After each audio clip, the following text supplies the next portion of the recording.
Hey guys, welcome to Adventures with Pappa J. This week, we're going to discuss Star Wars in general, the state of the fandom, and we're going to review Kenobi, so stick around.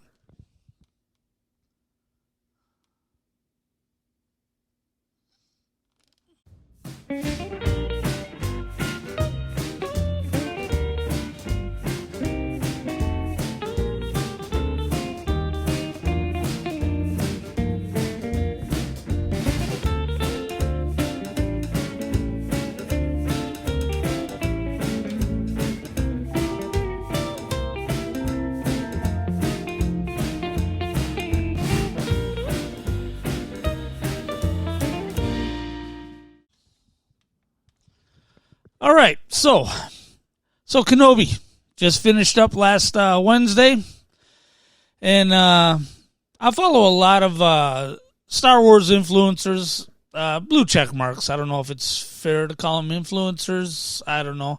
That Star Wars girl, RK Outpost, Drunk 3PO, Star Wars Theory. I follow a lot of them, and a lot of the official blue check marked accounts didn't really like Kenobi. Now, that last episode was a banger, and I think it pulled some of them over to the light side.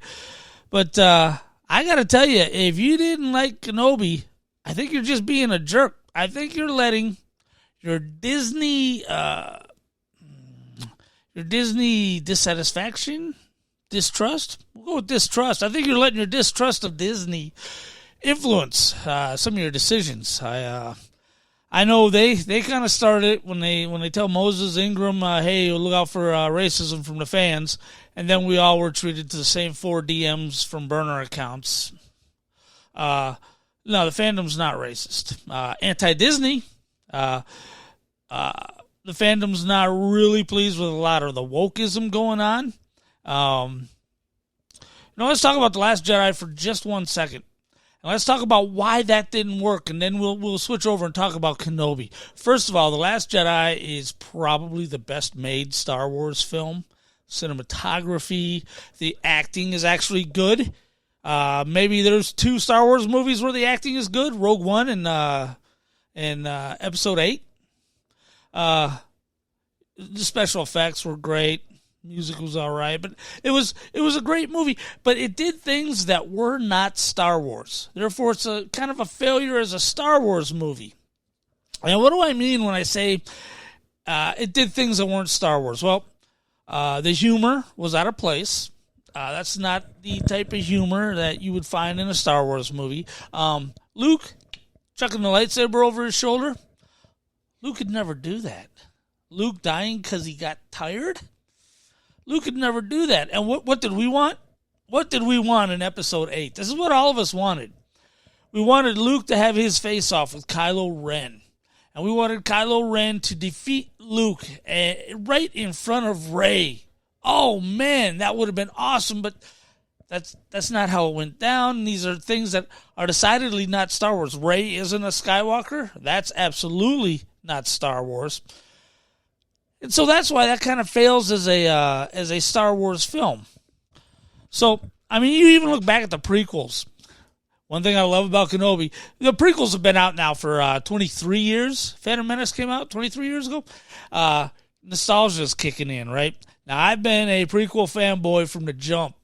So it is nice to finally get some love for the prequels. But the one mistake Lucas made, the one thing Lucas did, George himself, that was not Star Wars, is the one thing fans will never get over. They'll never stop bringing it up, and it's the midichlorians. It's not Star Wars. I'm fine with it. It's okay. It didn't detract too much. So that's why The Last Jedi didn't really work, because it wasn't really Star Wars. Great movie. You can't deny it's a great movie. It's just not a good Star Wars movie. So now you look at Kenobi, and you look at a lot of the blue check marks, and they're nitpicking Kenobi. Look, Star Wars can't stand up to nitpicking. None of the movies, none of the TV shows, the cartoons, the comic books, the novels. Well, there might be. a half dozen legacy novels that could stand up to harsh scrutiny. But really, Star Wars isn't made to be scrutinized. So, I hear people complaining, oh, well, it's been 10 years and Kenobi doesn't realize that Vader is still alive? Now, granted, the writer of Kenobi, this is true, writer of Kenobi admitted he never knew, apparently didn't watch episode 3. He did not understand how much Kenobi knew about Vader. If Anakin was Vader, if they were still alive, he didn't know. Luckily, they got editors who can go ahead and fix around stuff like that. That's why the system's set up the way it is. So you can have a good writer who hasn't seen everything, and it can still come out okay. Is it a stretch? Yeah, it's a stretch. I'd be watching the news every day, making sure the Empire was staying well away from Tatooine and my boy Luke, if I'm supposed to look after Luke. So it is a bit of a stretch, but it gave us a moment. And it's a moment I feel that was worth the stretch. But when you go to look at the Star Wars movies, if you examine them too closely, they all fall apart.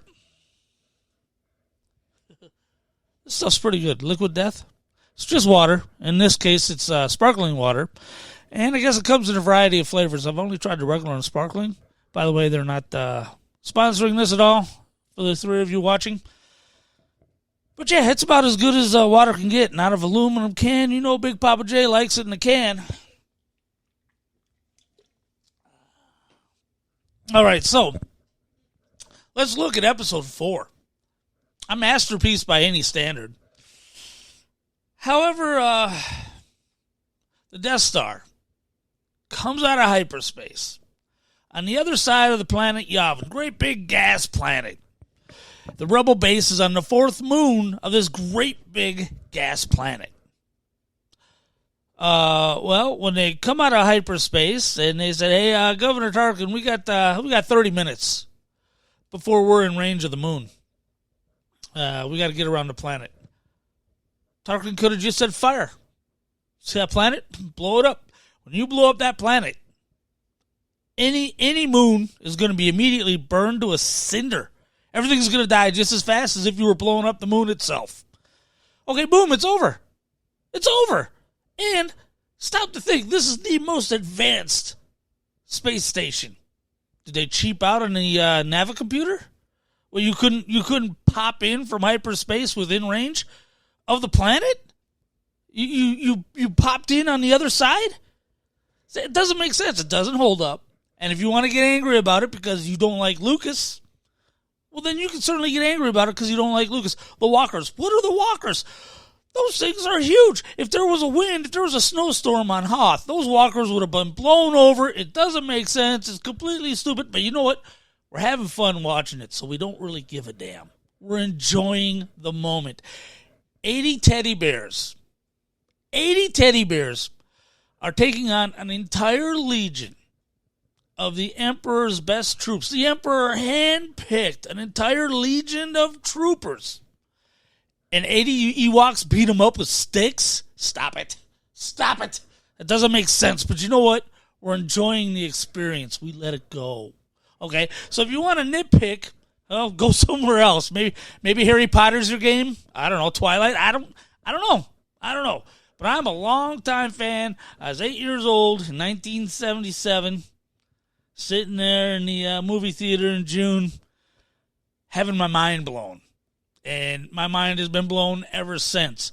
And yeah, The Last Jedi almost killed the series. You know how bad it got after The Last Jedi was Hasbro didn't put out hardly any toys. Whatever minimum contractual obligations they had is probably what they did. Mandalorian come out. We got Grogu, Baby Yoda. And they couldn't get anything out by Christmas because I'll guarantee you they were done. They weren't even going to re-up the license. So I guarantee you they weren't even going to re-up the license. So what they did is they saw Mandalorian. They saw Grogu. They said, "Oh my God, here's a fortune." Yeah, you're right. And they couldn't even get anything out by Christmas because they were caught unprepared. I guarantee you they were done. Whatever they needed to do for Solo and The Rise of Skywalker, that was it. That was all they were going to do. By the way, We need Solo 2. Make Solo 2 happen. Okay, so The Mandalorian Disney Plus TV series saved Star Wars. You can say what you want. Come fight me. It saved Star Wars. The Disney Plus TV shows, you know what? I was mildly impressed with them. I went back and watched them after I watched Kenobi. I binge watched them after I watched Kenobi, and I was out from the mindset of all the YouTubes I followed. They're friggin' great. Are you kidding? Look, The Mandalorian was awesome. Boba Fett was good. It had its flaws, but it should have been a movie. Hey, Lucasfilm, we need movies. Okay, this TV stuff's all right, and I get it. It saved your ass. We need movies, okay? So, Boba Fett should have been a movie. Obi Wan Kenobi should have been a movie. Okay? You can make movies. We'll go see them, I promise. And we'll buy the toys. Look, trust me. We'll buy the toys. I got all the Last Jedi toys over there. I got Rise of Skywalker over there. I got Solo back over there. I bought them all. And I'll continue to buy them all. Just, let's go back to making movies again. Remember how much fun movies are? So much more fun than TV shows, man. Let's do movies. So what I think of Kenobi? Obviously, I loved it. I mean, it had its flaws. If you want to nitpick, it's a Star Wars story. So of course it's going to have its flaws. No, it was great. If it was a movie, I would have liked the higher production values. Little Vivian as Princess Leia. I can't remember her name. Vivian something. Perfect casting. Oh my God, perfect acting. It is great. And Reva. Look, here's what we were all worried about, and here's why I was prepared not to like Kenobi. Because I thought it was going to be a bait and switch. I thought it was going to be a Kenobi-branded series about Reva. Nobody wants that. If you want to make a Reva-branded series, I'm going to watch it. But don't sneak it in. And they didn't. I was afraid they would. But they didn't. So relieved. And Reva is a great character. Hey, look, we were all upset about when The Force Awakens come out. All the white guys are bad guys. All the minorities are good guys. We're like, what kind of message are you trying to send? Well, here's a strong black woman as a villain. Awesome. Okay, that's a little bit of fair treatment back and forth. I'm digging it. I'm looking for the action figures. Hasbro, hook your boy up, man. I need some Reva. I need some Reva gear. I'm gonna buy it. Look, I was the first. I guarantee you, the first heterosexual male who liked Ahsoka. I'm sitting there in the movie theater. Yes, I saw a Clone Wars movie in the movie theater.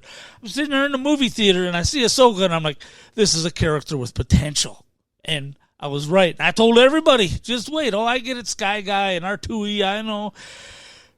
You guys aren't 8. That's what this is aimed at. Okay, you just watch. This character's got potential. She does. She did. They realized that it's an amazing character. And again, we're going to be treated to a Disney Plus series with Ahsoka. It's all good stuff. And I love the TV series. I ain't saying quit doing them. I'm just saying, hey, turn some of them into movies. So we got a great villain. Leia's awesome. If anybody has a problem with the acting and you brought it up on your YouTube channel, I have 2 things to tell you. 1, there's only 1 Star Wars movie, 2 if you count Rogue One, that has good acting. So if this acting upsets you, you're looking for a reason to be pissed off. And that's fine. It's Disney. Sometimes that's all the reason you need. I'm with you in that corner. And by the way, the acting wasn't bad. I was fine with it. Hayden probably had his best moments in Star Wars as far as acting goes in this series. Holy crap. And what do we see? We saw a maskless Vader. We saw Vader with his mask broken. Who'd have thought? Attack the suit. Oh, spoiler alert. By the way, spoiler alert. But it was so good. I loved it. Everybody I know in the real world loves it. Okay, the only people I know who don't like it are guys I follow on Twitter. And don't get me wrong, I'm still going to follow you guys on Twitter. I still love your videos. I'm still a fan. RK Outpost pissed me off a little bit when he was talking about jangling the keys. If you listen, you know what he's talking about. But I'm a little more sophisticated than that. I'm a longtime fan, and I know what I like, and I know what I don't. So that's it, man. Kenobi, watch it.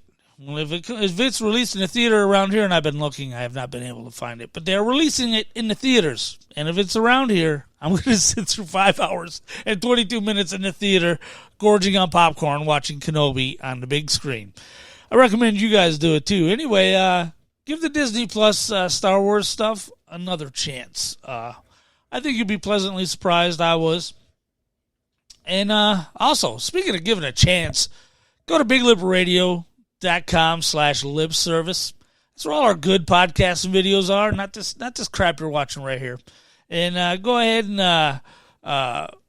get past that paywall, find all of our good stuff, and just enjoy life. And meanwhile, I will talk to you guys later.